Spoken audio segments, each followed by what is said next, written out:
Welcome back. In the last lecture, I talked about some possibly surprising predictors of attraction and liking. In this lecture, I'm going to address probably the least surprising one, but I'm trying to share some thoughts and findings from social psychology that might be interesting nonetheless. So I'm going to talk about beauty and taking the title from a paper that I would encourage you to read if you're interested. I'm going to talk about beauty, myth, and realities. So what is beauty? Probably quite hard for anyone to really describe. It's still everywhere. And its representations can change quite rapidly over time. So here you see the results of a Google search on beauty I did yesterday, which is quite a different picture from this I did a year earlier. So beauty seems to have become less white and more diverse. Still, of course, you can also see similarities. Interestingly, in both years, beauty is very much dominantly female. So what do we know about beauty? One of the things we might believe to know is that beauty is in the eye of the beholder. Doesn't seem to be really true when you do studies where you ask different people to rate the physical attractiveness of some targets. There's a lot of agreement. So it's not, at least not fully in the eye of the beholder.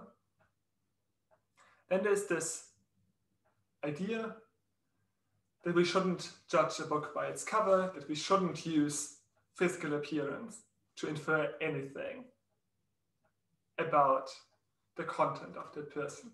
Well, clearly the reality is that we still do it on average. Attractive children and adults are judged more positively. And those judgments translate into behavior.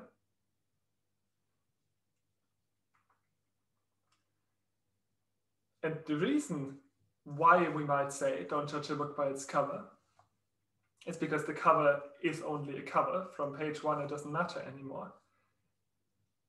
Translate into beauty, there's the saying, beauty is only skin deep. Well, maybe not quite. Maybe it works for whatever reason. I'm going to get to that in a moment, but maybe it works as a predictor of internal qualities. All of this creates this fairly strong, beautiful is good stereotype. So when you look across cultures at associations that people have with attractiveness, you arrive at lots of positive character traits that are associated with it. Which those are varies between cultures. So this is interesting Wheeler and Kim study that looked at it in the US, Canada, and Korea, and found that there's a lot of overlap. Attractive people in all three countries are seen as generally more sociable, friendly, happy, intelligent than less attractive people. And on top of that, they're seen as the things those cultures value particularly strongly. So in the US and Canada, they tend to be seen as strong, dominant, assertive. In Korea, people who are also beautiful tend to be seen as sensitive, generous, and warm. So as good community members rather than good leaders, because those two things are just differently valued in the two cultures, broadly speaking. Seems to indicate that this is about a broader association of attractiveness with whatever you deem to be good in your context.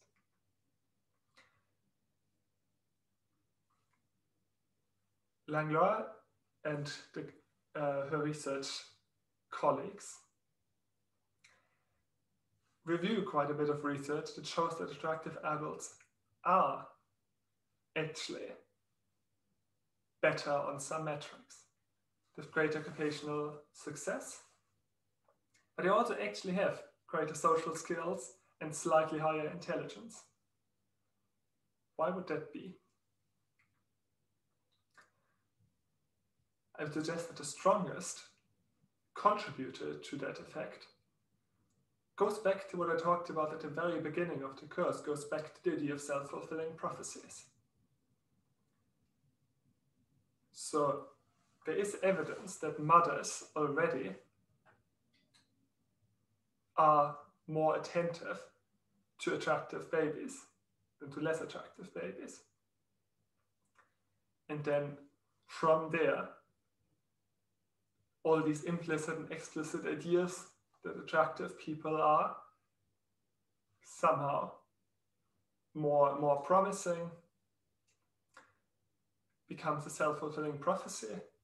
And given how important social learning is, if attraction leads to more interaction because we like to engage with attractive people, that interaction will lead to more learning because that's how we learn.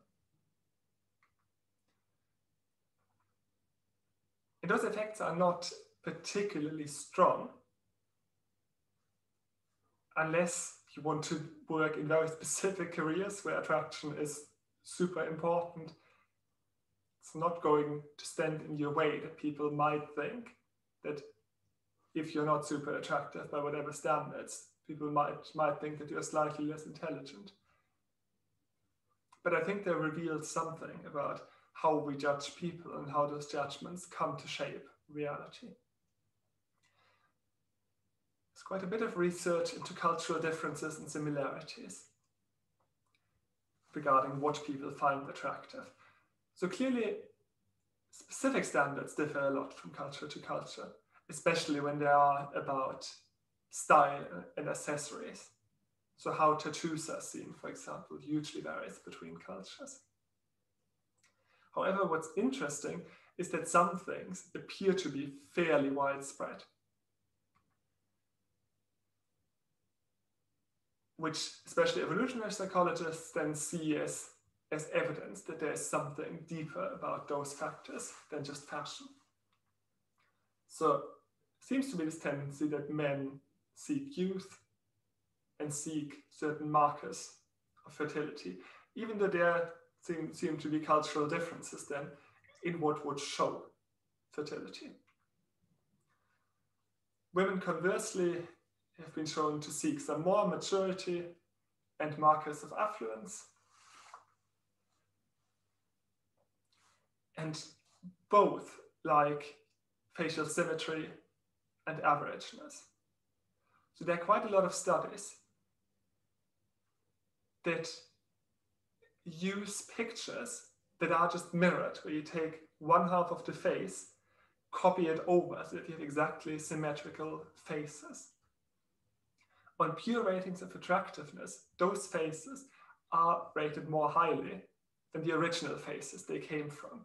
Similarly, when you take a bunch of real faces and create an average out of them, synthesize an average face, that's again generally rated as more attractive than the individual faces.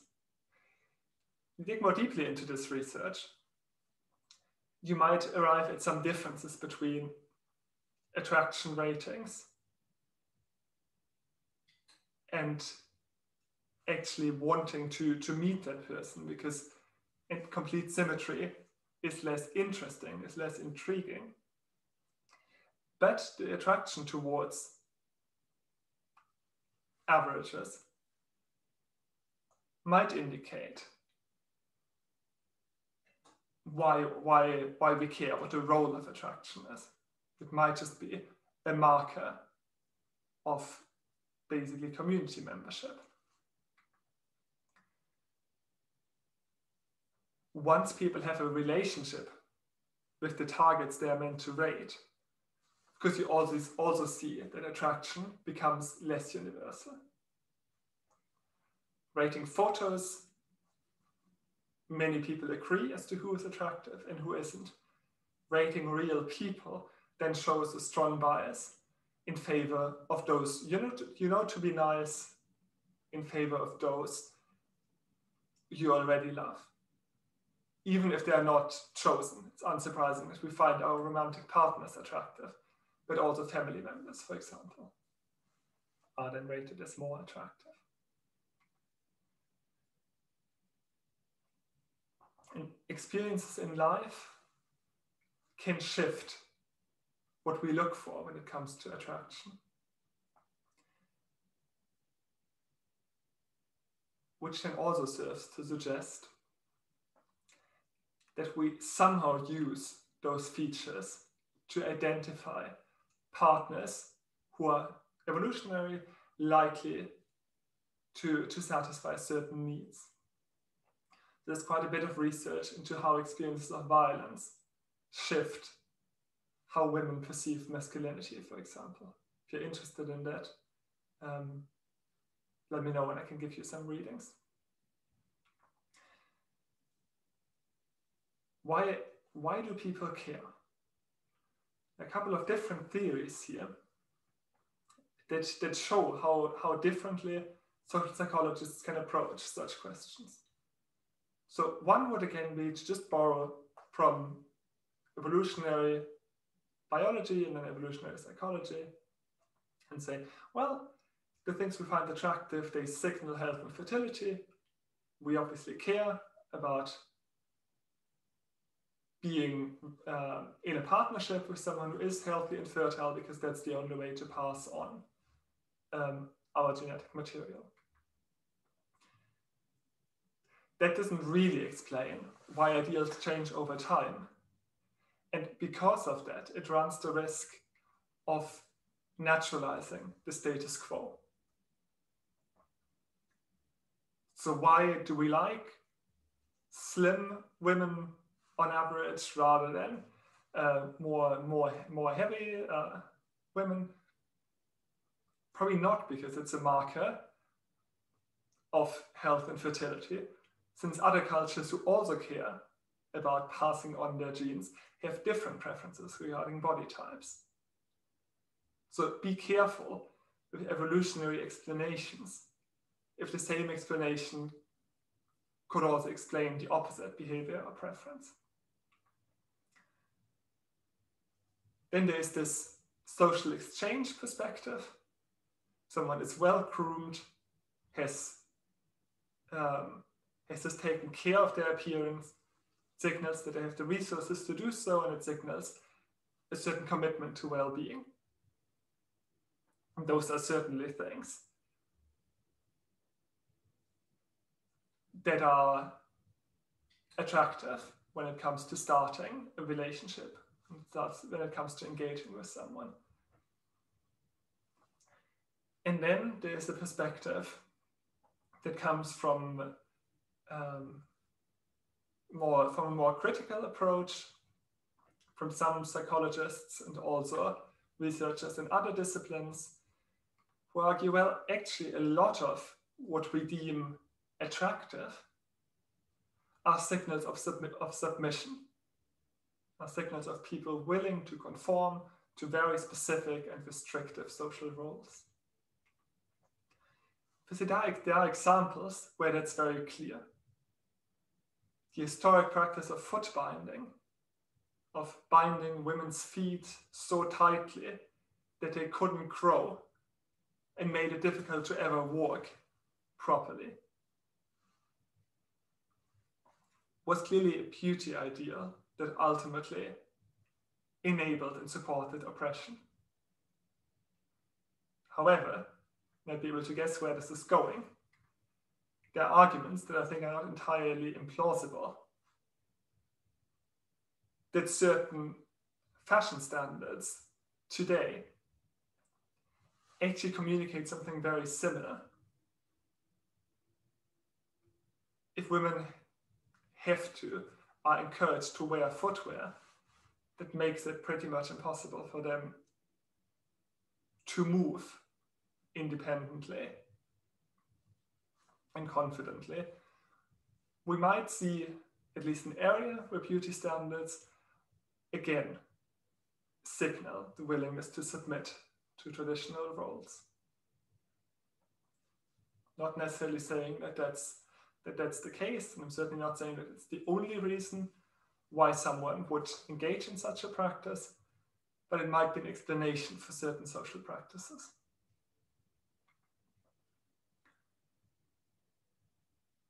On a slightly less serious note, I want to share these two closing time studies that I think highlight that attractiveness ratings are relative. So they were starting from a song, The Girls Get Prettier at Closing Time. And they approached people in bars at different times of the night and asked them to judge attractiveness of other targets. And here, the problematic, but probably probabilistically true assumption was that if you ask patrons in bars to rate opposite sex targets, they would rate potential romantic partners. If you ask them to rate same-sex targets, the question of romantic engagement wouldn't be there for most of them. They took all these ratings, they associated them with the time remaining until closing time, and they statistically controlled for alcohol intake. So what do we expect? Do the girls get prettier by closing time? In their data, they quite strongly do. So attractiveness ratings for the other sex, so in the way they interpret it, for potential romantic partners, increased quite strongly towards closing time.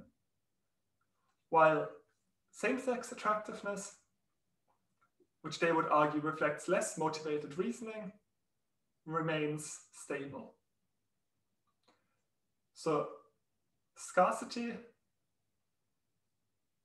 might lead us to believe that more potential partners are attractive enough to give them a second look. So these are just some thoughts on beauty.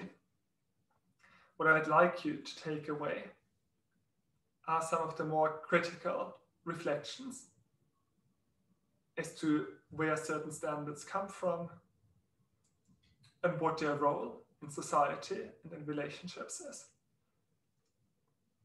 And the Dove advertising campaigns and advertising strategies are an example of that I want to discuss in class with you. So please make sure to watch the short campaign video that's linked right below this.